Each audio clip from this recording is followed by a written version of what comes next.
అసలు మీలో ఎంతమందికి తెలుసు మన ఈ జగద్గిరి గుట్టకి జగద్గిరి గుట్ట అని పేరు ఎలా వచ్చిందో అని?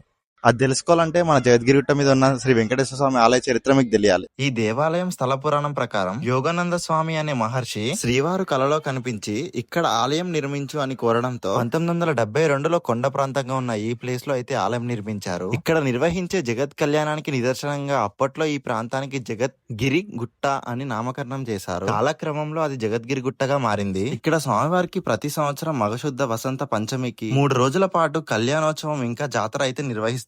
జాతర అయితే అంగరంగ వైభవంగా జరుగుతుంది. ఈ దేవాలయంలో కనిపించే స్వామివారి నల్లని శిలా విగ్రహం 4.5 అడుగుల వ్యక్తిలో మంత్రముక్తుల్ని చేస్తుంది. ఈ ఆలయంలో స్వామివారికి ఎడం వైపున పద్మావతి అమ్మవారు అలాగే కుడి వైపున గోదాదేవి అమ్మవారు దర్శనమిస్తారు. ఇక్కడ స్వామివారికి వరుసగా 7 వారాలు ప్రదక్షిణాలు లేదా దర్శనాలు చేసుకుంటే అనుకున్న కోరికలు నెరవేరుతాయని ఇక్కడ భక్తుల నమ్మకం. ఈ వీడియో వల్ల మన జగద్గిరి గుట్ట మీద వెలిసిన వెంకటేశ్వర స్వామి చరిత్ర మీరు తెలుసుకున్నట్టయితే ఇంకా లేట్ చేయకుండా మీ జగద్గిరి గుట్ట ఫ్రెండ్ కి అయితే ఖచ్చితంగా ఈ వీడియో షేర్ చేయండి.